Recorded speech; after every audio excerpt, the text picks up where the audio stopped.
Je n'ai jamais imaginé que ce mardi de juillet changerait ma vie pour toujours.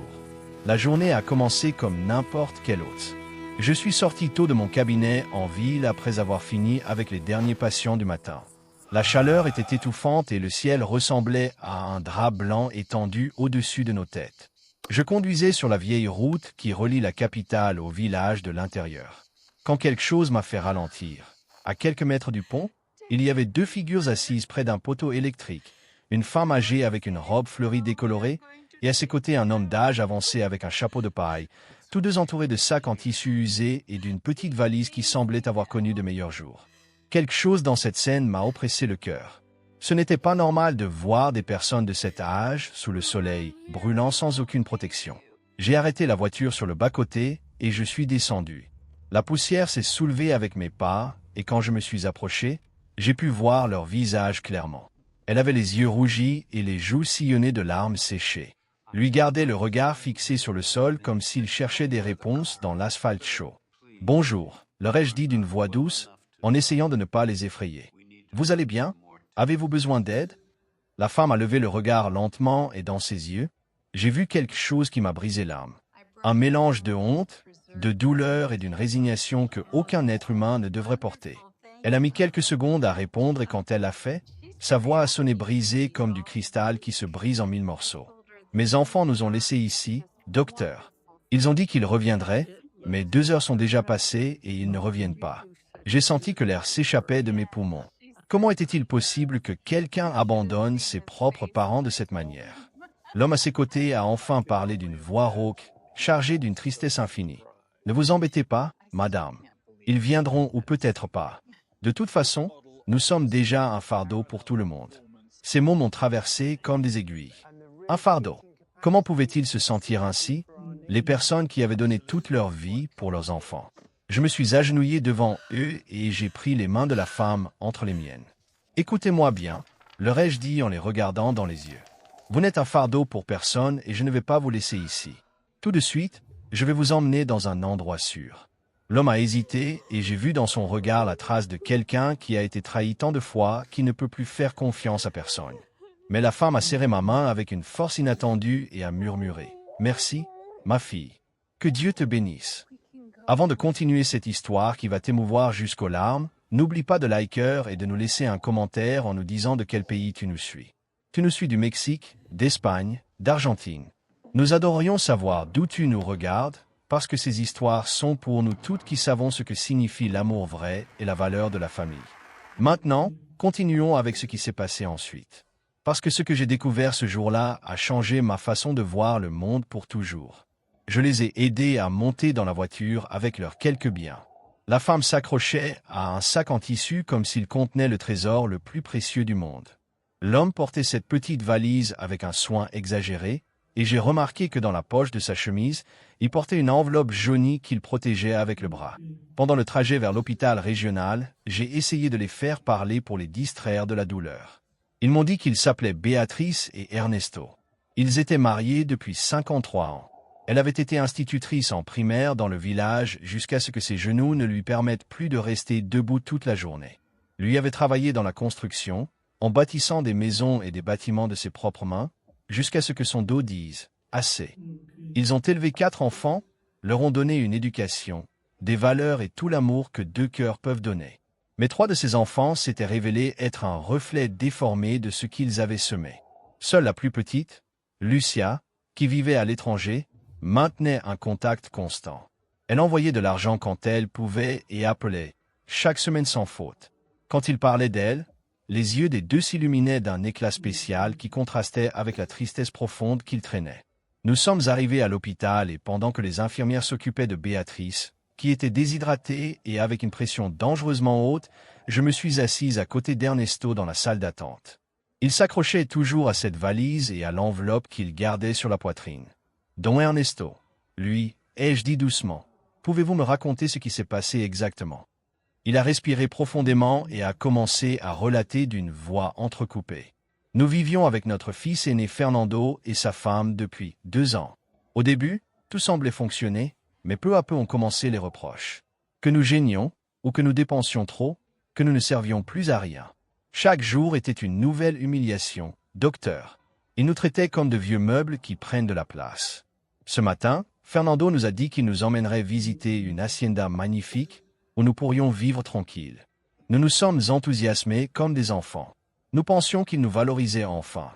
Nous sommes montés dans la voiture avec nos quelques affaires. Ses frères et sœurs, Carlos et Patricia, venaient derrière dans une autre voiture. Nous nous sommes arrêtés ici près du pont et Fernando a dit qu'il devait vérifier un pneu. Il nous a demandé de descendre un moment. Quand nous nous en sommes rendus compte, les deux voitures étaient déjà parties. Nous avons attendu en croyant qu'il reviendrait. 1 heure est passée, puis 2. Le soleil nous brûlait et Béatrice a commencé à pleurer. J'essayais de la consoler, mais au fond de moi, je mourais. Doctoresse, comment peuvent faire ça les enfants qu'on a élevés avec tant de sacrifices? Les larmes coulaient sur ses joues ridées et j'ai senti une rage qui me brûlait de l'intérieur. Cela n'était pas seulement un abandon, c'était de la cruauté pure. Je lui ai promis que je les aiderais et que ses enfants ne s'en tireraient pas comme ça, même si à ce moment-là je ne savais pas encore comment je tiendrais cette promesse. Pendant les jours suivants, j'ai visité Béatrice et Ernesto chaque après-midi après le travail. Je leur apportais de la nourriture maison, des magazines, surtout, de la compagnie. Ils me racontaient des histoires de quand ils étaient jeunes, de comment ils s'étaient rencontrés à une fête du village, des difficultés qu'ils avaient traversées pour élever leurs enfants, de l'orgueil qu'ils avaient ressenti quand chacun avait terminé ses études. Béatrice m'a appris à tricoter pendant qu'elle me racontait comment elle cousait les vêtements des enfants avec des chutes parce qu'il n'y avait pas d'argent pour acheter des tissus neufs. Ernesto me parlait des aurores sur le chantier, de la fatigue qui s'accumulait dans les os, mais qui s'évaporait quand il rentrait à la maison et voyait les visages de ses petits. C'étaient des histoires pleines d'amour et de sacrifice, et chaque mot me faisait les aimer plus et détester plus ce que leurs propres enfants leur avaient fait. Un après-midi, pendant que Béatrice somnolait après le déjeuner, Ernesto m'a fait signe de m'approcher. Il a sorti cette enveloppe jaunie qu'il protégeait tant et l'a posée sur la table de chevet. « Doctoresse Carmela », m'a-t-il dit en utilisant mon nom pour la première fois. « Vous êtes une femme bonne et je sais que je peux vous faire confiance.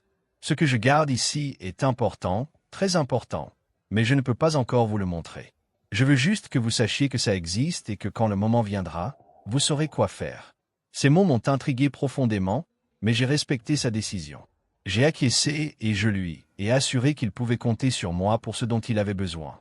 Il a souri avec un mélange de soulagement et de tristesse et a rangé l'enveloppe dans la poche intérieure de sa chemise. Cette nuit-là, pendant que je conduisais pour rentrer chez moi, je ne pouvais pas arrêter de penser à ce mystère que cet homme gardait avec tant de zèle. Serait-ce de l'argent économisé, un document important, un héritage, mais il y avait quelque chose de plus profond que la simple curiosité. Je sentais que mon destin était connecté à celui de ce couple d'une manière que je ne comprenais pas encore tout à fait. C'était comme si la vie m'avait mise sur leur chemin pour une raison qui allait au-delà du hasard. Au 4e jour, le médecin a donné le congé à Béatrice. Sa santé s'était stabilisée, mais elle avait besoin de repos et de soins. Ils ne pouvaient pas retourner chez aucun de leurs enfants et la pension qu'ils recevaient suffisait à peine pour survivre. Sans y penser 2 fois, je leur ai offert de rester chez moi. J'avais de l'espace en trop depuis que ma mère était décédée 2 ans plus tôt. Et la vérité est que la solitude pesait parfois trop lourd. Au début, ils ont résisté en disant qu'ils avaient déjà abusé assez de ma bonté. Mais j'ai insisté jusqu'à ce qu'ils acceptent. Ce fut l'une des meilleures décisions de ma vie. Les avoir à la maison a rempli les espaces vides que je ne savais même pas qu'ils existaient.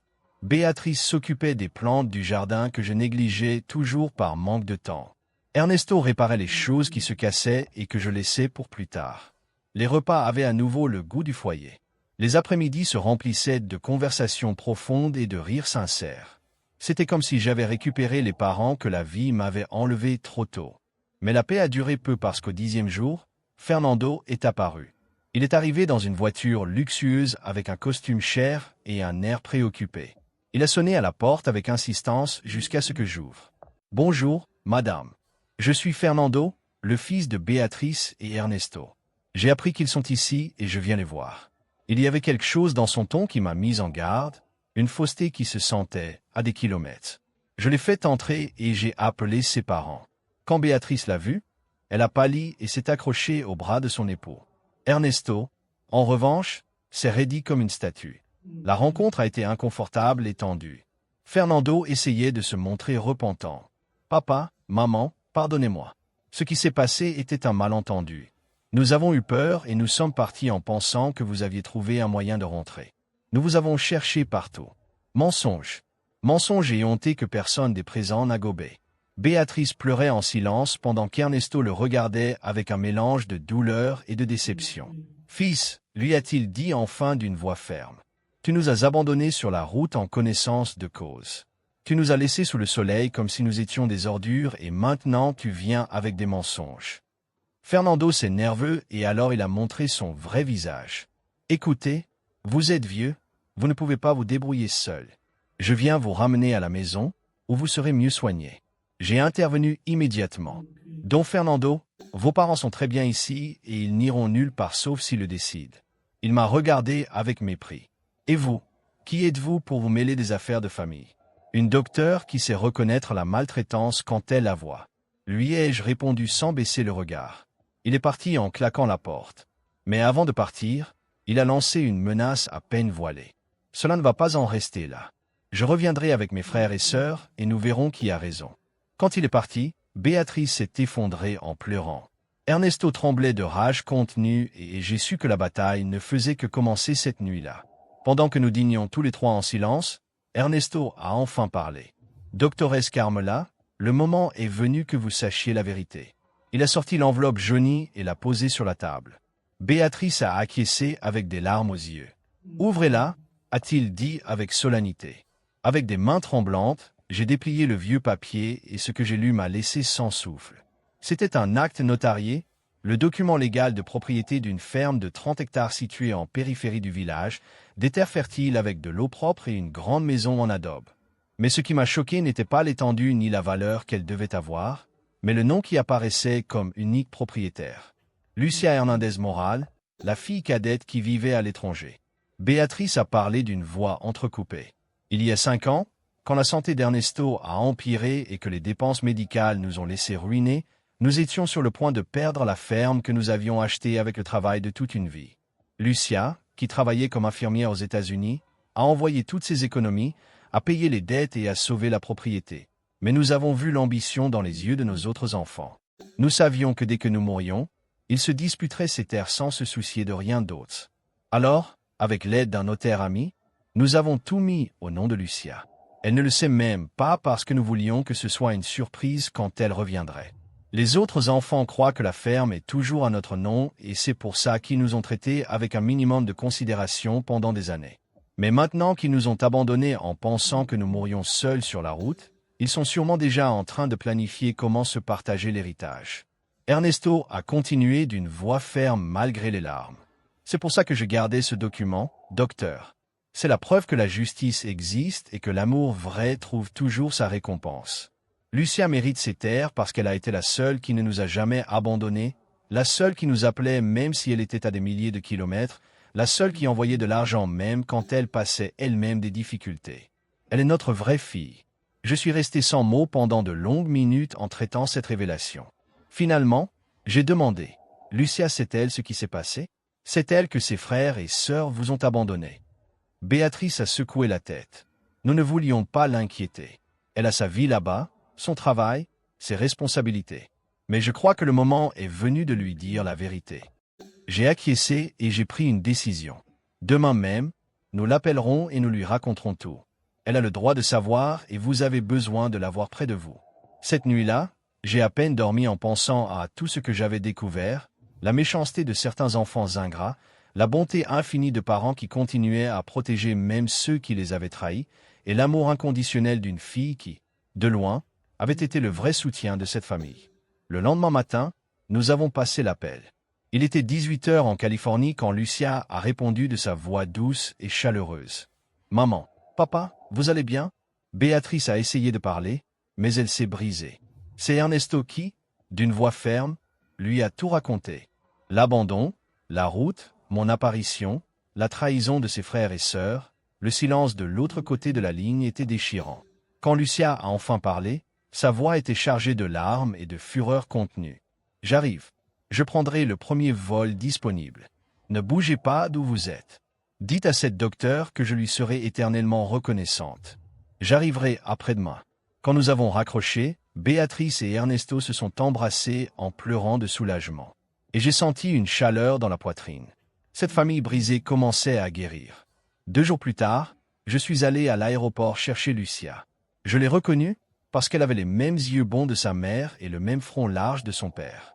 C'était une femme d'environ 40 ans, simple, avec les cheveux attachés en queue de cheval et des vêtements confortables de voyage. Quand nous nous sommes vus, elle s'est approchée et m'a embrassé comme si nous nous connaissions depuis toujours. « Merci, doctoresse Carmela », m'a-t-elle murmuré à l'oreille. « Vous avez sauvé mes parents et je ne pourrai jamais vous rembourser ce que vous avez fait. Vous n'avez rien à remercier. » Lui ai-je répondu. Ils m'ont sauvé moi aussi, même s'ils ne le savent pas. Pendant le trajet vers la maison, elle m'a raconté sa vie aux États-Unis. Elle travaillait des doubles shifts dans un hôpital. Elle vivait dans un petit appartement partagé avec 2 autres infirmières. Elle économisait chaque centime pour envoyer à ses parents. Elle ne s'était jamais mariée parce que sa priorité avait toujours été eux. Elle avait sacrifié son propre bonheur pour prendre soin de ceux qui lui avaient donné la vie. Et maintenant, elle découvrait que ses frères et sœurs avaient essayé de détruire le peu qui restait de cette famille. Quand nous sommes arrivés chez moi, la réunion a été de celles qui te marquent pour toujours. Béatrice a couru comme elle pouvait avec ses jambes douloureuses et s'est fondue dans une étreinte avec sa fille. Ernesto pleurait sans pudeur, s'accrochant à elles deux. Les 3 formaient un cercle fermé d'amour pur et je suis resté à l'écart en observant avec des larmes aux yeux. À ce moment-là, j'ai su que tout en avait valu la peine. Ce même jour, dans l'après-midi, le reste de la famille est apparu. Fernando est arrivé en premier avec sa femme, puis Carlos avec la sienne et enfin Patricia seule, parce qu'elle était divorcée. Ils venaient avec des cadeaux chers et des sourires faux. Quand ils ont vu Lucia, ils se sont figés. Ils ne s'attendaient pas à la trouver là. Elle les a regardés avec une froideur qui contrastait avec son caractère habituellement doux. « Alors, vous êtes les courageux qui ont abandonné nos parents sur la route. » Fernando a essayé de se justifier. « Lucia, ce n'est pas ce que tu penses. C'était un malentendu. » Elle a interrompu d'une voix tranchante. « Un malentendu, c'est oublier d'acheter du lait. Abandonner tes parents âgés sous le soleil brûlant, en sachant qu'ils peuvent mourir, c'est de la cruauté pure. » Carlos est intervenu avec un ton condescendant. « Tu as toujours été la préférée. Tu ne sais pas ce que c'est de les supporter jour après jour. » Patricia a ajouté avec venin. « Bien sûr, toi tu vis ta vie tranquille là-bas au loin, pendant que nous nous sacrifions. » Lucia les a regardés un par un et a dit d'une voix ferme. « Se sacrifier, c'est appeler chaque semaine même si tu es fatigué. C'est envoyer de l'argent, même si ça te suffit à peine pour manger. C'est renoncer à tes rêves pour qu'ils aillent bien. Vous ne vous êtes pas sacrifiés, vous les avez utilisés tant qu'ils vous convenaient et quand ils ont cessé de servir, vous les avez jetés comme des ordures. » Le silence qui a suivi était dense et lourd. Finalement, Fernando a changé de tactique. « Bon, oublions le passé. L'important, c'est que papa et maman aillent bien. Maintenant, il faut penser à l'avenir, à comment les entretenir, à l'héritage. » Voilà la vraie raison de leur visite. Ernesto, qui était resté silencieux, se leva et parla avec une autorité que je ne lui avais pas entendue auparavant. « Héritage. De quel héritage parlez-vous? Vous n'hériterez rien de moi, Ferna. Ndoyo, papa, ne dis pas ça. Nous sommes tes enfants, nous avons des droits. » Ernesto sortit l'enveloppe jaunie de sa poche et la posa sur la table. « La ferme que vous repartiez déjà dans votre esprit a déjà une propriétaire. Il y a 5 ans, je l'ai mise au nom de Lucia. Elle est la seule qui mérite ces terres parce qu'elle a été la seule qui ne nous a jamais abandonnés. » L'effet de ces mots fut dévastateur. Fernando devint rouge de colère. « Ça ne peut pas être légal. Tu étais malade, on t'a manipulé. » Carlos criait en réclamant sa part. Patricia pleurait de rage, mais Lucia resta sereine et demanda « Quelle ferme? De quoi parlez-vous » Béatrice lui expliqua avec douceur toute l'histoire, les terres, la dette, l'argent qu'elle avait envoyé, la décision de protéger son héritage. Lucia resta muette d'étonnement. « Je ne savais rien de tout ça, dit-elle enfin. Je voulais seulement vous aider. Je ne cherchais aucune récompense. C'est pour ça que c'est toi qui le mérites, dit Ernesto avec fierté. Parce que tu donnes sans attendre de recevoir, c'est la vraie richesse, ma fille. » Les 3 autres frères continuèrent à crier, menaçant de poursuites et de procès judiciaires jusqu'à ce que je les jette dehors de chez moi. « Ne remettez plus un pied ici, leur dis-je, et si l'idée vous vient de harceler vos parents, Je m'occuperai personnellement de faire savoir à tout le village quel genre de personne vous êtes. » Ils partirent en proférant des injures, mais je savais qu'ils reviendraient. La cupidité ne renonce jamais facilement. Les jours suivants furent un mélange étrange de paix et de tension. Lucia resta chez moi pour m'aider à prendre soin de ses parents. Entre elle et moi naquit une amitié profonde et sincère. C'était comme si nous nous connaissions depuis toute la vie. Nous partagions les tâches, les conversations, les rires et aussi les peurs. Une nuit, pendant que nous buvions du thé dans la cuisine, après que Béatrice et Ernesto se soient endormis, Lucia me confia. « Docteur Carmela, parfois je me sens coupable d'être parti si loin. Si j'avais été ici, peut-être que rien de tout ça ne serait arrivé. » Je lui pris les mains et lui dis, « Lucia, tu as fait ce que tu devais faire pour t'en sortir et tu n'as jamais abandonné tes parents. Tu les appelais, tu leur envoyais de l'argent, tu pensais à eux constamment. Tes frères vivaient près et pourtant ils les ont traités pire que des étrangers. La distance physique ne détermine pas l'amour. » Elle sourit avec des larmes aux yeux et m'embrassa. « Merci pour tout ce que vous avez fait pour ma famille. Vous êtes un ange. » « Je ne suis pas un ange, » lui répondis-je. « Je suis juste quelqu'un qui reconnaît la valeur quand je la vois. » Cette nuit-là, nous scellâmes une amitié qui durerait pour toujours. Mais la tranquillité ne dura pas longtemps, parce qu'une semaine plus tard Fernando apparut avec un avocat. Il apportait des papiers et des arguments préparés pour contester la donation de la ferme. Ils alléguaient qu'Ernesto n'était pas en pleine possession de ses moyens quand il a signé, qu'il avait été manipulé, que l'acte n'était pas valide. L'avocat était un homme d'âge moyen, en costume gris et mallette en cuir, qui parlait avec ce ton arrogant de celui qui croit que la loi est toujours de son côté. « Monsieur Ernesto, commença-t-il, nous devons examiner les documents de la propriété.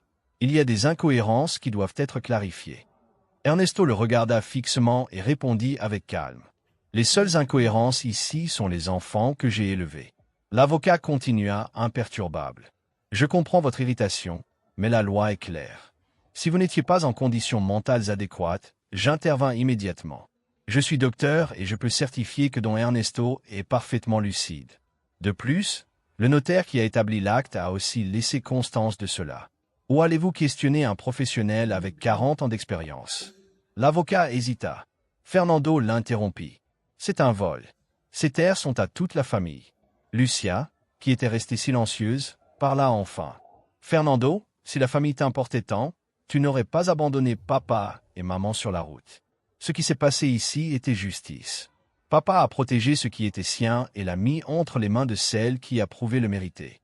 Carlos, qui était venu aussi, cria. « Tu as toujours été la préférée, la petite fille parfaite qui ne faisait jamais rien de mal. » Lucia se leva et l'affronta. « Préférée non. Responsable oui.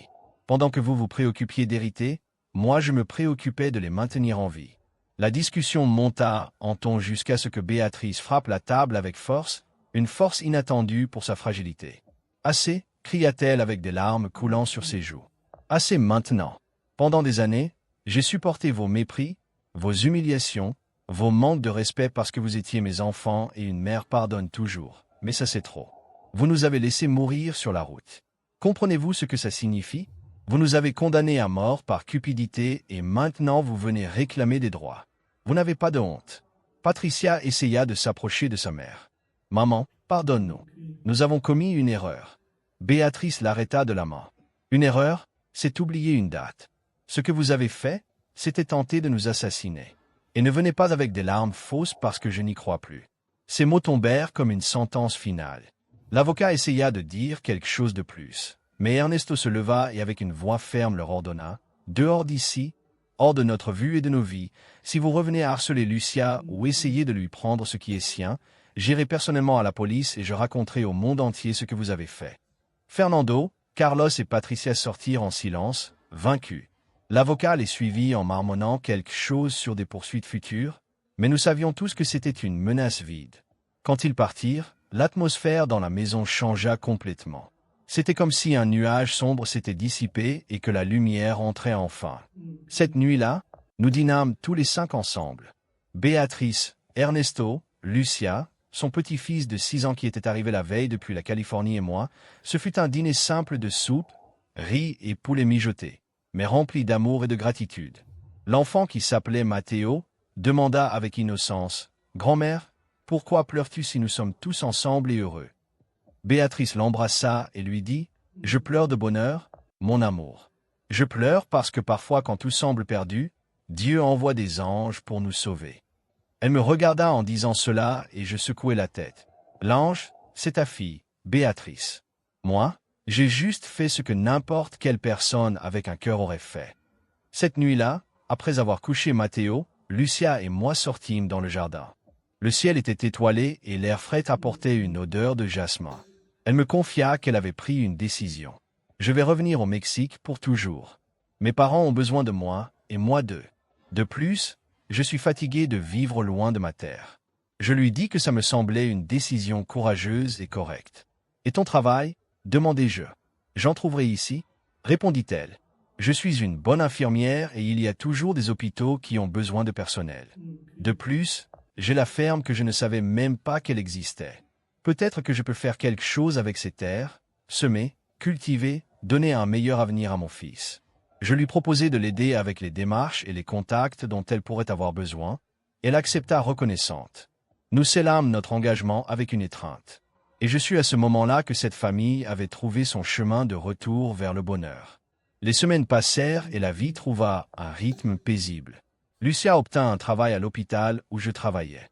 Nous commençâmes à collaborer sur le même shift et nous découvrîmes que nous formions une excellente équipe.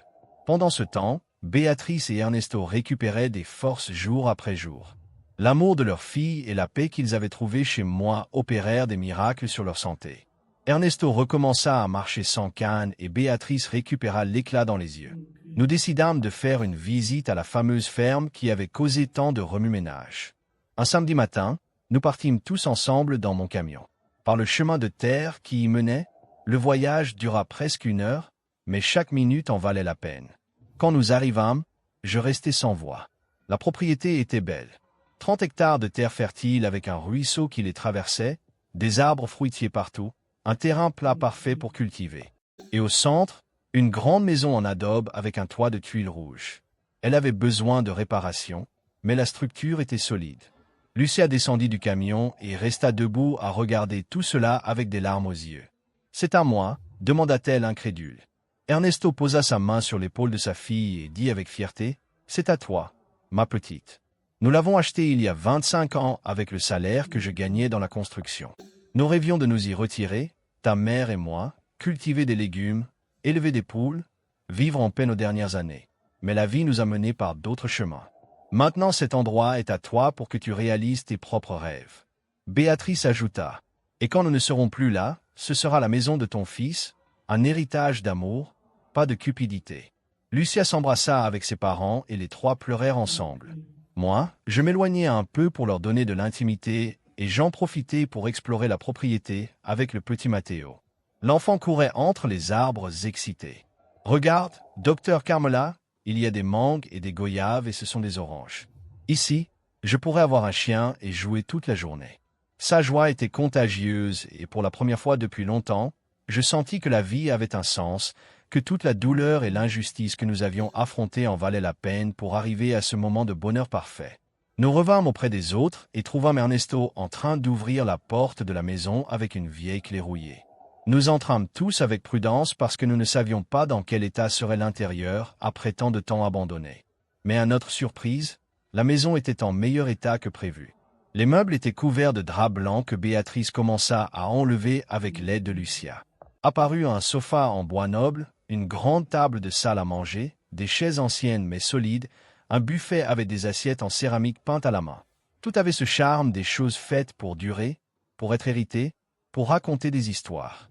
Nous parcourûmes les chambres.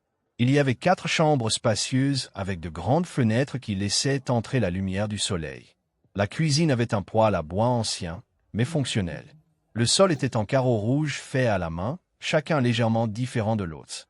Cet endroit respirait l'histoire et l'amour. Il était évident qu'il avait été construit avec dévouement et soin. Lucia resta debout au milieu de la salle principale, tournant lentement pour absorber chaque détail. « Je vais restaurer cette maison », dit-elle avec détermination. « Je vais amener mes parents ici pour qu'ils vivent leurs dernières années dans l'endroit qu'ils ont toujours rêvé.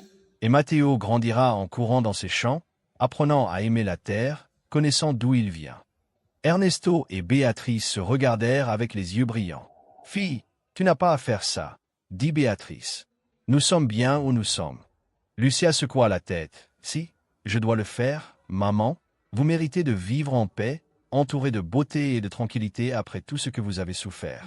De plus, c'était toujours votre rêve et je vais le réaliser.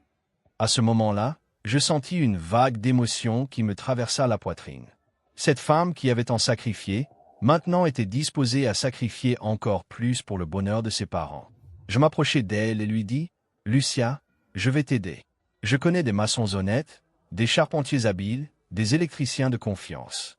Ensemble, nous restaurerons cette maison et la transformerons en le foyer que tes parents méritent. » Elle m'embrassa fort et murmura, « Merci, sœur, parce que c'est ce que tu es pour moi maintenant, une sœur. » Ces mots scellèrent un lien que le temps ne romprait jamais.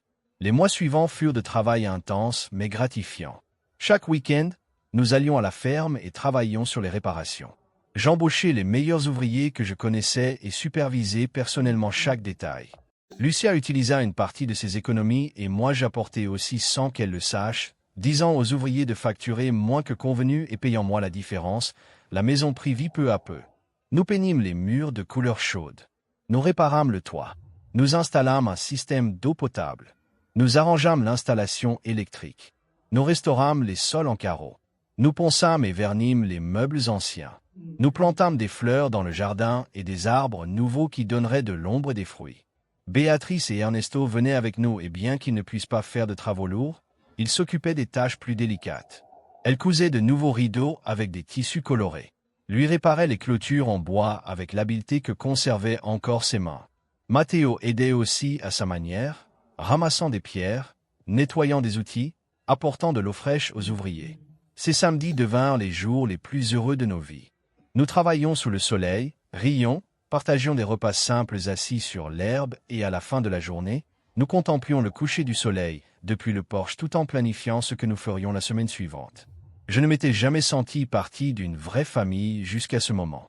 Mes propres parents étaient morts quand j'étais jeune et je n'avais pas de frères et sœurs. J'avais construit ma vie autour de ma carrière, mais il y avait toujours un vide que rien ne remplissait. Maintenant, ce vide s'était transformé en plénitude. J'avais Béatrice comme la mère que j'avais perdue, Ernesto comme le père sage qui me guidait, Lucia comme la sœur que je n'avais jamais eue et Matteo comme le neveu qui remplissait tout de joie. Nous étions une famille choisie non par le sang, mais par l'amour, et ça la rendait encore plus forte. Mais tout n'était pas bonheur, parce que Fernando, Carlos et Patricia n'avaient pas renoncé.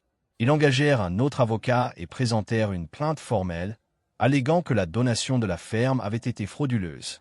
Le procès fut programmé pour 3 mois plus tard et nous savions tous que ce serait une bataille difficile. Cependant, nous avions quelque chose qu'ils n'avaient pas. Nous avions la vérité de notre côté. Un après-midi, pendant que nous étions à la ferme en train de travailler, arriva une lettre recommandée. C'était la citation officielle pour le procès. Lucia la lut avec le front plissé et ensuite la posa sur la table. « Qu'ils viennent, dit-elle avec calme, qu'ils apportent tous les avocats qu'ils veulent. La vérité finit toujours par éclater et ils savent ce qu'ils ont fait. » Ernesto ajouta, « J'ai tous les documents en ordre. Le notaire est disposé à témoigner. Mon médecin certifiera que j'étais en pleine possession de mes facultés mentales. Et s'il le faut, je raconterai moi-même au juge comment ils nous ont abandonnés sur la route. » Béatrice, qui généralement était la plus douce de tous, montra une force inattendue. « Si je dois me présenter devant un juge et lui dire que mes propres enfants ont essayé de nous tuer, je le ferai sans hésiter. L'amour d'une mère a des limites et ils ont franchi ces limites il y a longtemps. Cette détermination me remplit de fierté.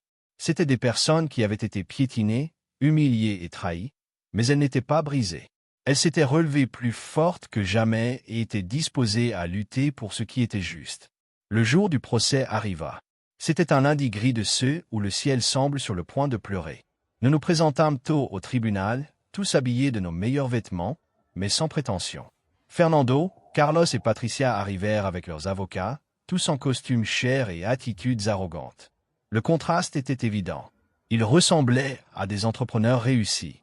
Nous ressemblions à des gens ordinaires, mais les apparences trompent.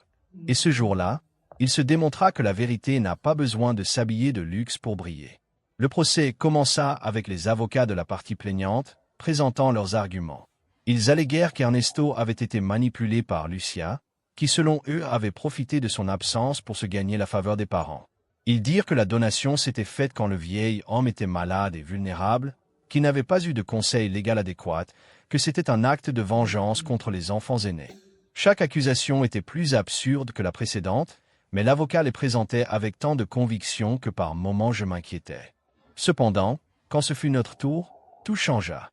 D'abord témoigna le notaire Don Esteban, un homme de 70 ans avec une réputation impeccable dans le village. Il expliqua avec force détail comment l'acte avait été établi. Il confirma qu'Ernesto était parfaitement lucide, qu'il avait exprimé sa volonté de manière claire et libre, qu'il avait expliqué ses raisons pour laisser la ferme à Lucia. Il mentionna même que ça lui avait semblé une décision juste et bien fondée. Ensuite témoigna le docteur Ramirez, qui avait traité Ernesto pendant sa maladie. Il présenta des dossiers médicaux qui démontraient que le vieil homme n'avait jamais perdu ses facultés mentales, qu'il était une personne cohérente, consciente et capable de prendre des décisions. Puis ce fut mon tour. Je me levai et d'une voix ferme, je racontai toute l'histoire depuis le début. Comment j'avais trouvé Béatrice et Ernesto abandonnés sur la route. Comment je les avais emmenés à l'hôpital. Comment je suis devenu leur soutien quand leurs propres enfants les avaient jetés. J'ai décrit l'état dans lequel je les ai trouvés, la déshydratation de Béatrice, le choc émotionnel des deux, la honte et la douleur sur leur visage. J'ai aussi raconté comment Fernando, Carlos et Patricia sont apparus des semaines plus tard en feignant de l'inquiétude, mais en réalité cherchant seulement l'héritage. Le juge écoutait attentivement en prenant des notes.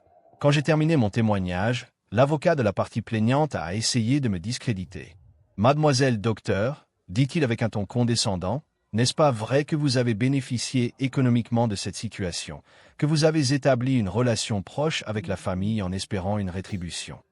Je l'ai regardé directement dans les yeux et j'ai répondu « Monsieur l'avocat, je suis docteur avec un cabinet établi et un revenu stable. Je n'ai pas besoin de bénéficier de qui que ce soit. Ce que j'ai fait, je l'ai fait parce que j'ai vu deux êtres humains en danger et parce que j'ai une conscience. Quelque chose que, apparemment, vos clients ont perdu depuis longtemps. Si j'ai établi une relation proche avec cette famille, c'était parce que j'ai découvert en eux des valeurs qui me manquent dans ce monde. Amour véritable, respect, gratitude, des choses que l'argent ne peut pas acheter et que vos clients ne comprendront jamais. Le silence dans la salle était absolu. L'avocat ne sut pas quoi répondre et revint à son siège vaincu.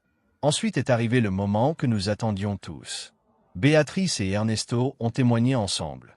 Ernesto a parlé en premier avec une voix claire et ferme malgré son âge. « Monsieur le juge, commença-t-il. J'ai travaillé pendant 50 ans dans la construction.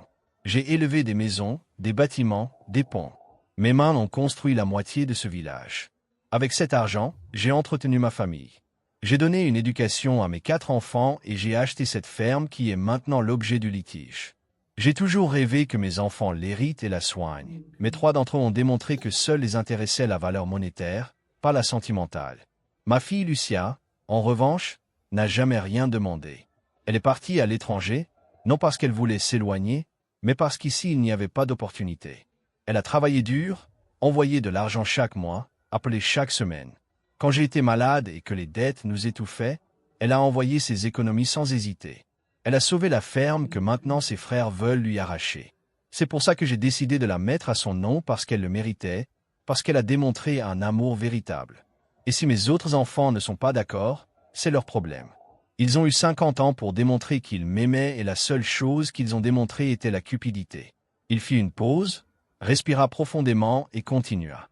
De plus, monsieur le juge, ces 3 enfants m'ont abandonné moi et ma femme sur la route en espérant que nous mourions. Comment quelqu'un comme ça peut réclamer un héritage? Quel droit ont-ils d'exiger quoi que ce soit?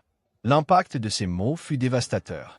Fernando, Carlos et Patricia baissèrent la tête incapables de regarder leur père dans les yeux. Béatrice prit la parole. « Je veux seulement ajouter, dit-elle d'une voix tremblante, mais ferme, qu'une mère pardonne beaucoup de choses, mais il y a des limites. Chaque mépris m'a fait mal, chaque humiliation, chaque parole cruelle. Mais ce qui m'a fait le plus mal, c'était de voir comment ils ont jeté à la poubelle tout l'amour que nous leur avons donné. Lucia n'est pas la fille parfaite, elle est simplement la fille qui nous a aimés vraiment. Et ça, monsieur le juge, n'a pas de prix. » Quand ils ont fini de parler, il n'y avait pas un seul œil sec dans la salle, même le juge semblait ému. Finalement, Lucia témoigna. Ce fut bref et direct, monsieur le juge. Dit-elle, je n'ai jamais su que la ferme était à mon nom jusqu'à il y a quelques mois. Je n'ai pas cherché cet héritage. J'ai aidé mes parents parce que je les aime, pas parce que j'attendais quelque chose en retour.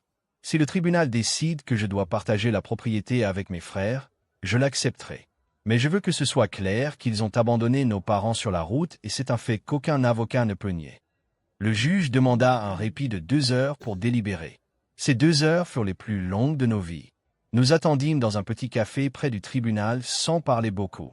Béatrice priait en silence en remuant les lèvres. Ernesto regardait par la fenêtre perdu dans ses pensées. Lucia tenait ma main avec force. Matteo, qui était venu avec nous, dessinait sur une serviette sans prêter attention. Quand nous revînmes dans la salle, le juge était déjà à sa place. Nous nous levâmes tous.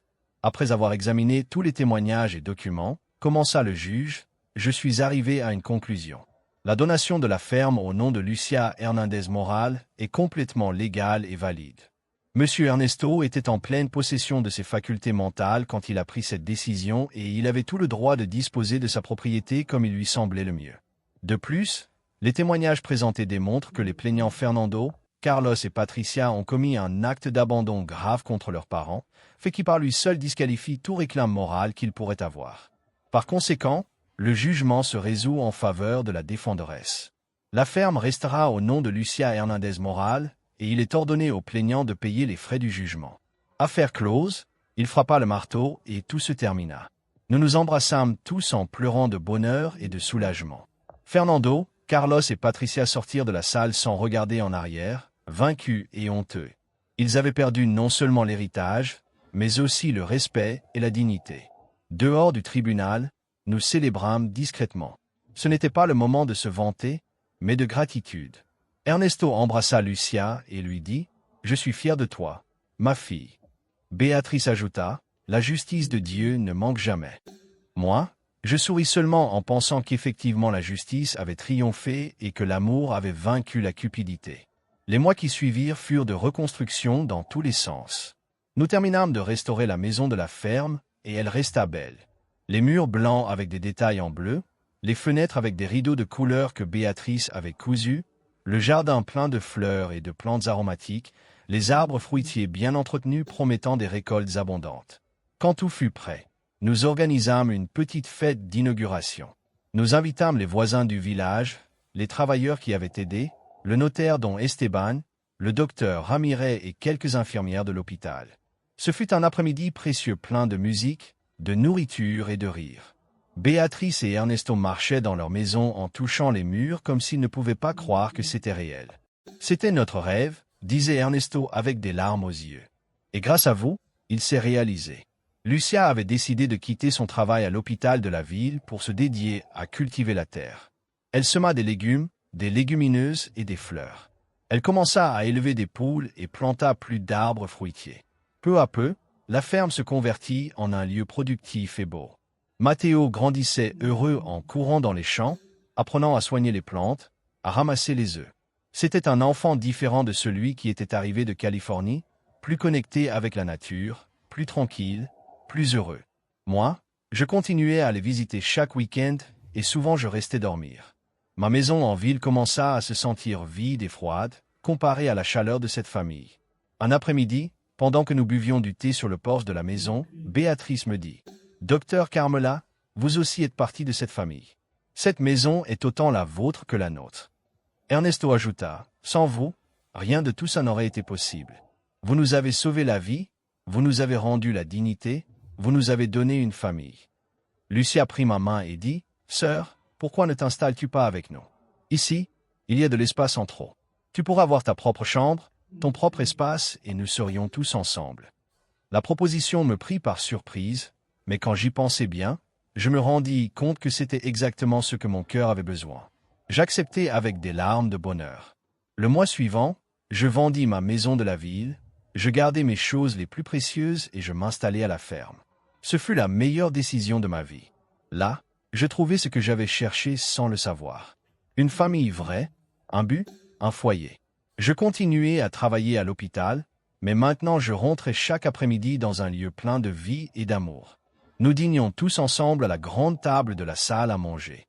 Nous racontions les histoires du jour, nous rions des occurrences de Matteo. Nous planifions l'avenir. Les week-ends, nous travaillions ensemble dans le champ ou simplement nous reposions sous les arbres en lisant, en bavardant, en profitant du silence. Béatrice m'enseigna à coudre et à cuisiner des plats traditionnels que je ne connaissais pas. Ernesto m'enseigna à soigner les plantes et à réparer des choses avec les mains. Lucia se convertit en ma confidente et meilleure amie. Nous partagions des secrets, des rêves et des peurs. Matteo m'appelait tante Carmela et ça me remplissait le cœur d'une tendresse infinie. Cela furent les années les plus heureuses de ma vie. Une nuit de décembre, 2 ans après que tout ait commencé, nous étions tous assis autour de la cheminée. Il avait fait froid ce jour-là et le feu crépitait réconfortant. Matteo dormait recroquevillé sur le sofa couvert d'une couverture tissée par sa grand-mère. Ernesto fumait sa pipe en regardant les flammes. Béatrice brodait un nouveau nappage. Lucia lisait un livre et moi simplement j'observais cette scène parfaite. Soudain, Ernesto parla en rompant le silence. « Savez-vous une chose? J'ai beaucoup pensé dernièrement à tout ce qui s'est passé. » Béatrice arrêta de broder et le regarda avec curiosité. « Que as-tu pensé, vieux ?» Il sourit. « J'ai pensé que peut-être nous avons dû passer par toute cette souffrance pour arriver à ce moment de bonheur. Si nos enfants ne nous avaient pas abandonnés, nous n'aurions jamais connu Carmela. Lucia ne serait pas revenue. Nous ne serions pas en train de vivre dans cette ferme belle, entourée de paix. Parfois Dieu permet que nous nous brisions pour pouvoir nous reconstruire plus forts. » Béatrice acquiesça avec des larmes aux yeux. « Tu as raison, mon amour. La douleur nous a menés à la bénédiction. » Lucia ajouta, « Papa, maman, je vous remercie de m'avoir donné l'opportunité de vous démontrer mon amour, d'avoir confiance en moi, de m'avoir enseigné que la famille vraie se construit avec des actes, pas avec des mots. Moi, j'intervins avec une voix émue et moi je vous remercie de m'avoir adopté comme partie de votre famille, de m'avoir enseigné que ce n'est jamais trop tard pour trouver un foyer. Cette nuit-là, nous scellâmes un pacte silencieux. Nous serions famille pour toujours, quoi qu'il arrive. Nous nous occuperions mutuellement dans la santé et dans la maladie, dans la joie et dans la tristesse. Jusqu'à la fin de nos jours, les années passèrent et la vie continua son cours naturel. Béatrice et Ernesto vieillirent avec dignité, entourés de l'amour de leur fille, de leur petit-fils et de moi. Ils ne revirent jamais Fernando, Carlos ou Patricia, qui continuèrent leur vie en ville, honteux du passé. Parfois je me demandais s'ils ressentaient du remords pour ce qu'ils avaient fait, mais après ça cessa de m'importer. Leur punition était de vivre avec la culpabilité et avec la certitude qu'ils avaient perdu quelque chose d'inestimable par cupidité. Lucia convertit la ferme en un business prospère. Elle vendait des légumes organiques au marché du village. Ses confitures maison étaient fameuses dans toute la région. Elle commença même à donner des ateliers d'agriculture durable pour les jeunes du village. Matteo grandit sain et fort. Il étudia l'agronomie à l'université, mais revenait toujours chaque week-end. Moi, je me retirais de l'hôpital à 65 ans et je dédiais mon temps complet à soigner Béatrice et Ernesto, dont la santé commençait à décliner. Ce furent des années douces pleines de petits moments précieux, des petits déjeuners sur le porche en voyant l'aube, des après-midi de conversation sous le manguier, des nuits de contes pour Matteo, des dîners tranquilles où le simple fait d'être ensemble était suffisant. Ernesto décéda le premier à 89 ans. Ce fut une matinée de printemps. Le soleil entrait par la fenêtre de sa chambre et les oiseaux chantaient dehors. Nous étions tous avec lui. Béatrice lui tenait une main, Lucia l'autre. Moi j'étais au pied du lit et Matteo auprès de sa grand-mère. Ernesto nous regarda un par un avec ses yeux sages qui avaient vu tant. « Merci » dit-il d'une voix faible mais claire. « Merci d'avoir fait de mes dernières années les plus heureuses. » Béatrice lui caressa le front en pleurant en silence. « On se voit bientôt. »« Mon amour » lui murmura-t-elle. Ernesto sourit, ferma les yeux et partit en paix. Son enterrement fut simple mais émouvant. La moitié du village assista parce que dans ces années il s'était gagné le respect et l'affection de tous. Nous l'enterrâmes dans le petit cimetière auprès de l'église sous un arbre qu'il avait lui-même planté des années auparavant. Béatrice résista 6 mois de plus. La tristesse de perdre son compagnon de vie la consuma lentement malgré nos efforts pour la maintenir animée. Une nuit d'automne, pendant qu'elle dormait, elle arrêta simplement de respirer. Ce fut comme si elle avait décidé que c'était déjà l'heure de se réunir avec son bien-aimé. Son enterrement fut tout aussi émouvant. Nous l'enterrâmes auprès d'Ernesto, parce que dans la vie ils avaient été inséparables et dans la mort aussi ils devaient l'être. Après les avoir perdus tous les deux, La maison se sentit vide pendant un temps, mais peu à peu la vie continua comme elle doit être. Lucia et moi, nous nous soutenions mutuellement dans le deuil. Nous pleurions ensemble, nous rappelions ensemble, nous guérissions ensemble. Matteo, qui était déjà un jeune de 25 ans, nous donna des forces avec son énergie et son optimisme. Nous décidâmes de continuer avec l'héritage de Béatrice et Ernesto. Nous maintâmes la ferme productive. Nous préservâmes la maison telle qu'ils l'avaient rêvée. Nous plantâmes un jardin mémorial avec les fleurs favorites des deux. Chaque anniversaire de leur mort, nous faisions une petite cérémonie familiale où nous partagions des histoires et remercions tout ce qu'ils nous avaient enseigné. Moi, j'étais déjà une femme de 70 ans. Mes cheveux étaient complètement blancs et mon corps n'avait pas la même énergie qu'avant, mais mon cœur était plein. J'avais vécu une vie pleine et significative. J'avais trouvé l'amour, la famille et le but que j'avais tant cherché. Lucia était toujours ma sœur de larmes. Matteo était comme mon petit-fils et cette ferme était mon foyer vrai. Parfois, quand je m'asseyais seul sur le porche au crépuscule en regardant les montagnes au loin, je pensais à ce jour sur la route quand j'ai vu 2 anciens abandonnés et j'ai décidé de m'arrêter. Cette décision si simple avait changé le cours de ma vie complètement. Elle m'avait donné une famille, elle m'avait donné un but, elle m'avait enseigné que l'amour vrai existe et que la bonté trouve toujours sa récompense. Je pensais à Fernando, Carlos et Patricia et je ressentais de la compassion. Ils avaient perdu tant par la cupidité. Ils s'étaient retrouvés sans parents, sans héritage, sans respect, sans paix intérieure, tandis que moi, qui ne partageais pas de sang avec cette famille, j'avais gagné tout ce qu'ils avaient perdu. La vie a une façon curieuse de faire justice. Pas toujours rapide ni évidente, mais éventuellement chacun reçoit ce qu'il mérite.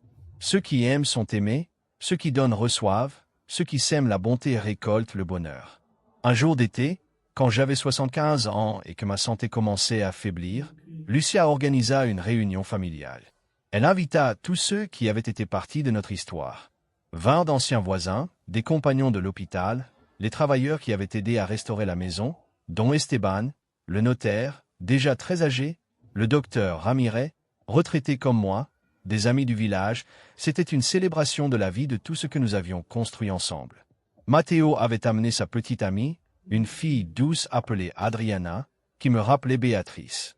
Au milieu de la fête, Lucia demanda le silence et prit la parole. « Je veux profiter de ce moment », dit-elle avec une voix émue pour remercier la personne qui a rendu possible tout ça.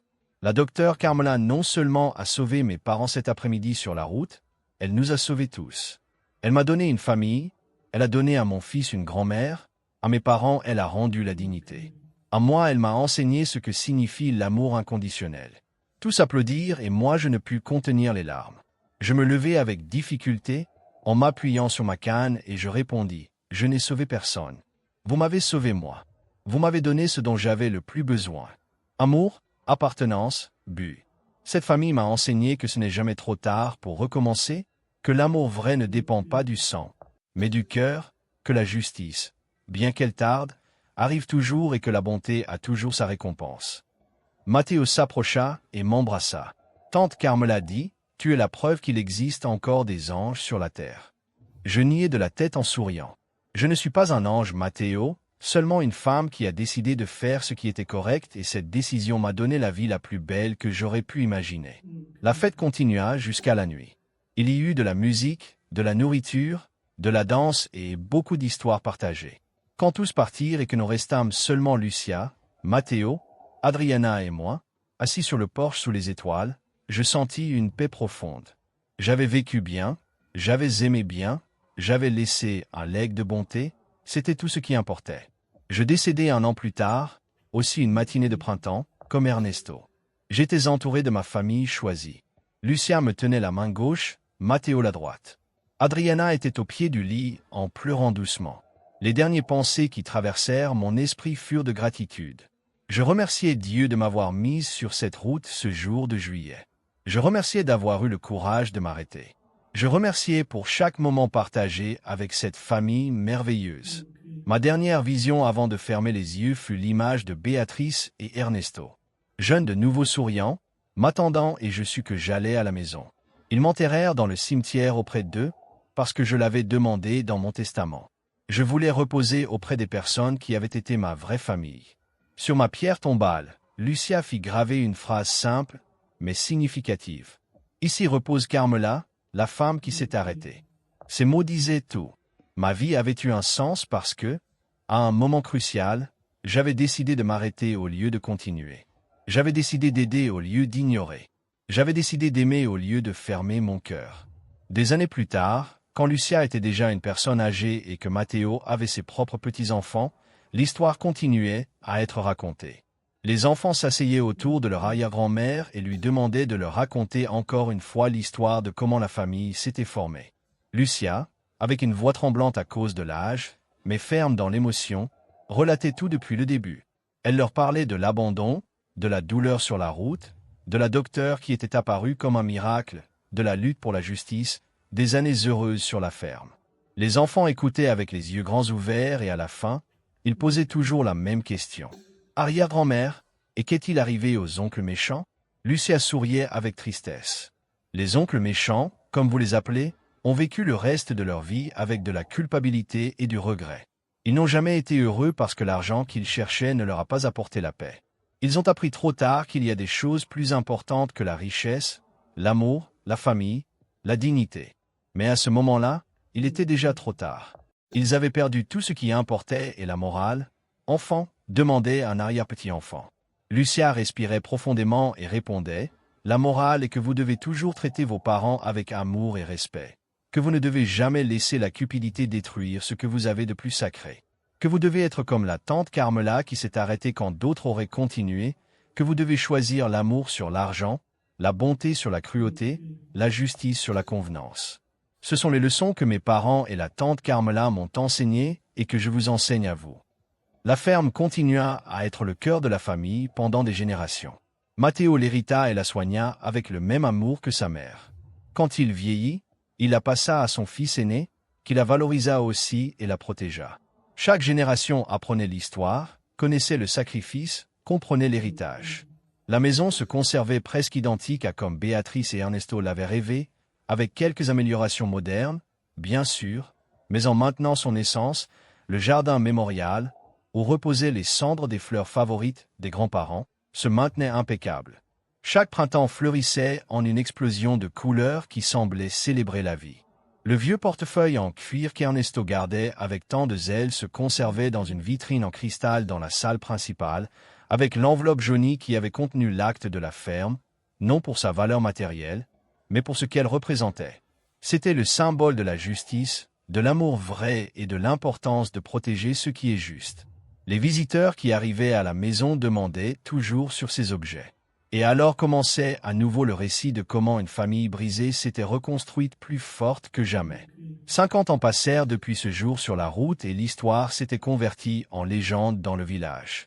Les gens parlaient de Béatrice et Ernesto comme exemple de dignité, de Lucia comme modèle d'amour filial, de Carmela comme preuve que la bonté existe, et de Fernando, Carlos et Patricia comme avertissement de ce qui arrive quand la cupidité détruit l'âme. Certains disaient que de temps en temps, les nuits de pleine lune, on pouvait voir 3 figures assises sur le porche de la vieille maison, 2 anciens se tenant la main et une femme aux cheveux blancs qui les accompagnait. Les sceptiques l'attribuaient à l'imagination ou aux ombres des arbres. Mais ceux qui croyaient en quelque chose de plus savaient que c'était Béatrice, Ernesto et Carmela, qui continuaient à veiller sur la famille qu'ils avaient formée. Ils continuaient à surveiller la ferme qui avait été témoin de tant de douleur et de tant de joie. Ils continuaient à rappeler à chaque nouvelle génération que l'amour vint toujours à la fin. Et maintenant que tu as écouté cette histoire complète jusqu'à la fin, je veux te demander quelque chose de très important. T'es-tu déjà arrêté pour aider quelqu'un qui en avait besoin? As-tu été comme la docteure Carmela, qui a décidé de freiner sa voiture au lieu de continuer? Ou peut-être as-tu été comme Lucia, qui malgré la distance n'a jamais abandonné ses parents. Ou peut-être connais-tu quelqu'un qui a passé par une situation similaire d'abandon ou de trahison familiale. Raconte-le-moi dans les commentaires parce que j'adore lire vos histoires et vos expériences. Chaque commentaire que vous laissez est important pour moi et je le lis avec attention. De plus, si tu es arrivé jusqu'ici et que cette histoire a touché ton cœur d'une manière spéciale, laisse-moi le mot-clé qui est amour vrai. Écris seulement amour vrai dans les commentaires sans expliquer rien de plus. C'est notre façon de savoir qui a vraiment vu l'histoire complète et qui est resté jusqu'à ce moment final avec toi. Je te promets que je répondrai à chaque commentaire avec un cœur, parce que vous êtes la raison pour laquelle je continue à partager ces histoires qui nous rappellent ce qui compte vraiment dans la vie. Et si tu n'es pas encore abonné à la chaîne, s'il te plaît, fais-le maintenant. Touche ce bouton de s'abonner et active la clochette pour ne pas manquer aucune des prochaines histoires, parce que j'en ai beaucoup plus à partager avec toi. Des histoires de vie, de surpassement, d'amour et de justice, comme celle-ci. Des histoires qui nous enseignent que ce n'est jamais trop tard pour faire ce qui est correct. Que la famille vraie se choisit avec le cœur, pas avec le sang.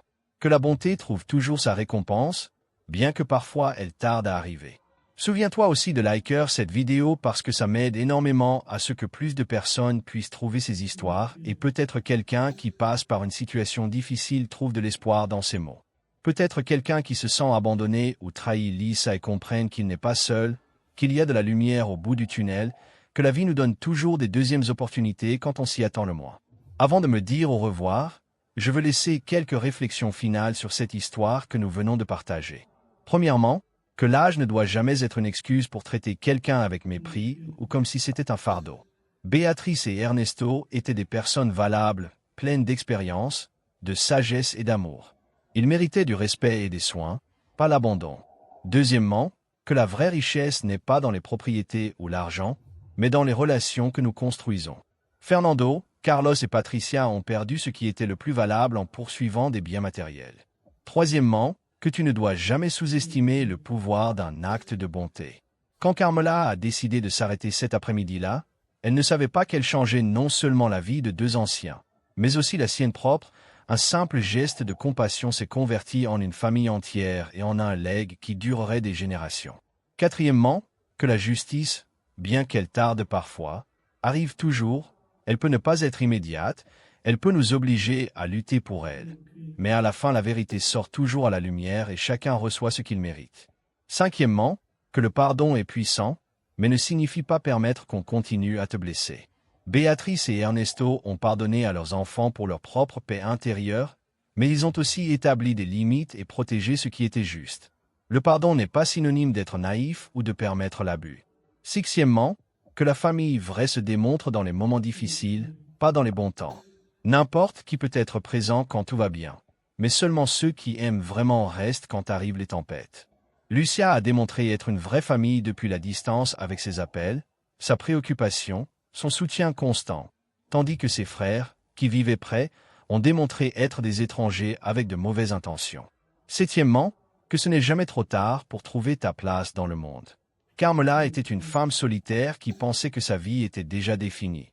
Mais à 55 ans, elle a trouvé la famille qu'elle avait toujours besoin. La vie nous réserve toujours des surprises belles si nous maintenons le cœur ouvert. Huitièmement, que les erreurs des parents ne justifient pas la cruauté des enfants. Peut-être Béatrice et Ernesto n'ont pas été parfaits, peut-être ont-ils commis des erreurs en élevant leurs enfants comme tous les parents. Mais rien ne justifie l'abandon et la trahison qu'ils ont subis.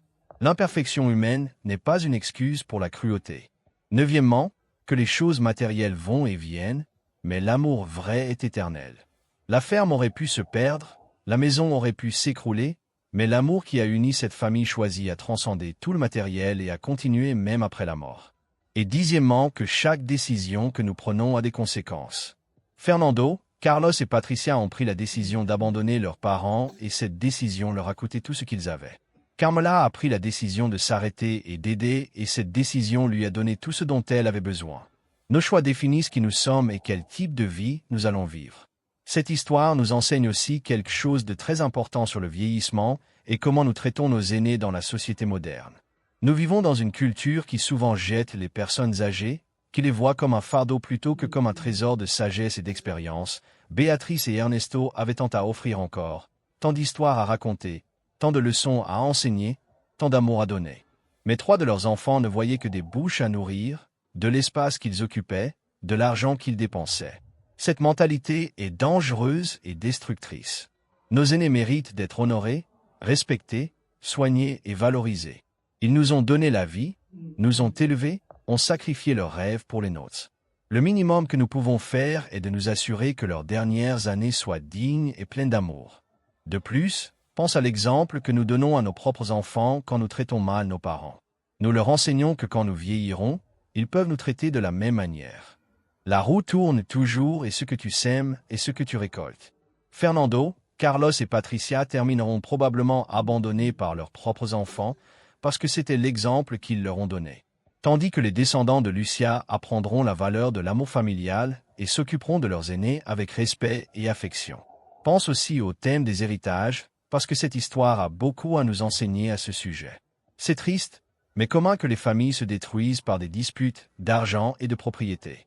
J'ai vu des cas dans ma propre vie à l'hôpital et dans ma communauté où des frères qui s'aimaient toute la vie deviennent ennemis quand décède un parent et qu'il faut répartir l'héritage. L'argent a une façon de faire sortir le pire des personnes, d'éveiller la cupidité qui dormait cachée. Mais voici la vérité que beaucoup oublient. Aucune quantité d'argent ne vaut la peine si tu perds ta famille dans le processus. Aucune propriété n'est plus valable que les relations. Tu peux hériter des millions. Mais si tu restes seul sans personne qui t'aime vraiment, à quoi ça sert? La vraie héritage que les parents laissent n'est pas les maisons ni les comptes bancaires, c'est l'exemple qu'ils ont donné, les valeurs qu'ils ont inculquées, l'amour qu'ils ont partagé. Ça c'est ce qui perdure vraiment et ce qui marque la différence dans la vie de leurs enfants. Béatrice et Ernesto ont laissé le meilleur héritage possible à Lucia. Ils lui ont enseigné à aimer inconditionnellement, à être généreuse, à valoriser ce qui importe, à lutter pour la justice. Ces leçons valent plus que n'importe quelle ferme, aussi grande soit-elle. Maintenant, je veux que nous réfléchissions ensemble sur quelque chose de plus personnel. Comment traites-tu tes parents ou les aînés dans ta vie? Les appelles-tu fréquemment? Les visites-tu? Leur démontres-tu ton amour et ta gratitude? Ou es-tu si occupé avec ta propre vie que tu les as laissés en second plan? N'attends pas qu'il soit trop tard pour valoriser ceux qui t'ont donné tout. Le temps passe plus vite que nous le croyons et un jour tu te rendras compte qu'ils ne sont plus là et alors viendra le regret, la douleur de tout ce que tu n'as pas dit, de tout ce que tu n'as pas fait. Ne laisse pas que ça t'arrive. Si tes parents vivent encore et sont bien, remercie cette bénédiction et démontre-leur ton amour chaque jour. S'ils ne sont plus avec toi, honore leur mémoire en vivant selon les valeurs qu'ils t'ont enseignées. Et si ta relation avec eux est compliquée pour la raison que ce soit, cherche la façon de guérir ces blessures. Parce que la rancune ne t'empoisonnera que toi-même, le pardon libère et l'amour guérit. Et pour celles d'entre vous qui peut-être s'identifient plus avec Carmela, qui sont seules, qui sentent que la vie leur est passée dessus, qui pensent qu'il est déjà trop tard pour trouver amour ou famille ou but, je veux vous dire ça avec tout mon cœur. Ce n'est jamais trop tard. Carmela avait 55 ans quand sa vie a changé complètement. Elle aurait pu passer ce jour-là sur la route. Elle aurait pu penser qu'aider deux inconnus était trop de problèmes. Mais elle a décidé de s'arrêter et cette décision lui a donné la famille la plus belle qu'elle aurait pu imaginer. Ton moment peut arriver demain ou le mois prochain ou l'année prochaine. Maintiens ton cœur ouvert. Maintiens ta disposition pour aider. Maintiens ta foi en que des choses bonnes peuvent encore se produire. Parce que la vie a une façon merveilleuse de nous surprendre quand on s'y attend le moins. Parfois le destin nous met au bon endroit, au bon moment et la seule chose que nous devons faire est d'avoir le courage de dire oui, le courage de nous arrêter, le courage d'étendre la main. Cette histoire nous rappelle aussi l'importance de la gratitude. Béatrice et Ernesto n'ont jamais cessé de remercier ce que Carmela a fait pour eux. Leurs remerciements étaient genuinaux, constants et profonds dans un monde où souvent nous prenons tout pour acquis, où nous attendons que les autres fassent des choses pour nous sans le valoriser. Leur attitude était rafraîchissante et belle. La gratitude est une des émotions les plus puissantes qui existent. Elle transforme les relations, guérit les blessures et multiplie la joie. Quand tu remercies, tu reconnais la valeur de ce que tu as reçu et honores celui qui te l'a donné. De plus, la gratitude te rend plus heureuse parce qu'elle te concentre sur ce que tu as au lieu de ce qui te manque. Pratique la gratitude tous les jours. Remercie les petites choses, le soleil qui sort chaque matin, la nourriture sur ta table, le toit sur ta tête, les personnes qui t'aiment. Quand tu cultives un cœur reconnaissant, tu attires plus de bénédictions dans ta vie. Je veux aussi souligner le rôle si important que a joué l'amitié entre femmes dans cette histoire. La relation entre Carmela et Lucia fut fondamentale pour la guérison et le bonheur des deux. Elles se convertirent en sœurs non de sang, mais de cœur. Elles s'appuyèrent mutuellement dans les moments difficiles. Elles célébrèrent ensemble les victoires. Elles partagèrent la vie. Les femmes avons besoin de ces connexions profondes avec d'autres femmes. Nous avons besoin de ces amitiés où nous pouvons être vulnérables, où nous nous comprenons sans mots, où nous nous soutenons quand le monde vacille. Si tu as des amis comme ça, prends en soin comme le trésor qu'elles sont. Et si tu ne les as pas encore, maintiens ton cœur ouvert, parce qu'elles arriveront au moment indiqué. La sororité entre femmes est une force puissante qui peut changer des vies. Finalement, je veux parler du legs. Nous allons tous mourir un jour. C'est une vérité inévitable. Mais ce que nous pouvons contrôler est ce que nous laissons derrière. Que se souviendront-ils de nous? Quel impact avons-nous eu dans la vie des autres? Fernando, Carlos et Patricia laisseront un legs de honte, de cupidité et de trahison. Leurs descendants connaîtront l'histoire de comment ils ont abandonné leurs parents et porteront cette tâche. Béatrice, Ernesto, Carmela et Lucia, en revanche, ont laissé un legs d'amour, de bonté, de justice et de dignité. Leurs descendants racontent leur histoire avec fierté et s'efforcent de vivre selon ces valeurs. Quel legs es-tu en train de construire avec ta vie? Que diront-ils de toi quand tu ne seras plus là? Te souviendront-ils pour combien d'argent tu avais ou pour combien d'amour tu as donné, pour ton succès professionnel ou pour ta bonté avec les autres? Ce sont des questions importantes que nous toutes devrions nous poser parce que la réponse détermine comment nous vivons chaque jour. Construis un legs dont tu puisses être fier. Vis de telle manière que quand arrive ton dernier jour, tu puisses regarder en arrière sans regret, sachant que tu as aimé bien, que tu as aidé quand tu pouvais, que tu as fait du monde un endroit un peu meilleur. Alors, ma chère amie, qui m'a accompagné jusqu'à la fin de cette longue histoire, je t'invite à réfléchir sur tout ce que nous avons partagé ici. Pense aux décisions que tu prends dans ta vie, à comment tu traites les personnes que tu aimes, à quel type de legs tu construis et s'il y a quelque chose que tu dois changer, n'attends pas. Fais-le maintenant. Appelle tes parents si tu les as encore. Embrasse tes enfants. Pardonne à qui tu dois pardonner. Aide qui tu peux aider. Aime avec tout ton cœur, sans peur, sans réserve, parce que la vie est trop courte pour la gaspiller en choses qui n'importent pas, et à la fin, il ne restera que l'amour que nous avons donné et reçu. C'est la seule chose qui compte vraiment. Souviens-toi toujours que tu es valable, non pour ce que tu as, mais pour qui tu es. Que tu mérites amour, respect et dignité sans importer ton âge. Que ce n'est jamais trop tard pour recommencer, que la bonté a toujours sa récompense, que la justice, bien qu'elle tarde, arrive toujours, et que l'amour vrai, l'amour qui ne demande rien en échange, l'amour qui donne sans attendre recevoir, cet amour est la force la plus puissante de l'univers. Maintenant, oui, je te dis au revoir, mais avant je veux te remercier du cœur pour avoir été ici avec moi pendant toute cette histoire. Je sais qu'elle était longue, mais chaque mot avait un but, chaque moment avait une leçon. J'espère que quelque chose de ce que nous avons partagé ici a touché ton cœur, a bougé quelque chose en toi. N'oublie pas de laisser ton commentaire en me racontant ce que tu as pensé de l'histoire. Si tu connais des cas similaires, quelles leçons tu emportes? Souviens-toi d'écrire amour vrai si tu es arrivé jusqu'ici. Like la vidéo, abonne-toi à la chaîne si tu ne l'as pas encore fait, active la clochette pour recevoir les notifications des prochaines vidéos. Partage cette histoire avec quelqu'un que tu crois qui a besoin de l'entendre, peut-être ta maman, ta sœur, ton ami, parce que ces histoires sont pour se partager, pour nous rappeler ce qui compte vraiment dans la vie. Et maintenant je t'invite à voir la vidéo suivante qui apparaît sur ton écran, où je t'ai préparé une autre histoire tout aussi émouvante et inspirante. Je t'attends là pour continuer à partager ensemble ces réflexions sur la vie, l'amour et la famille. À bientôt, ma chère amie. Que Dieu te bénisse et te remplisse d'amour vrai toujours. Ouais.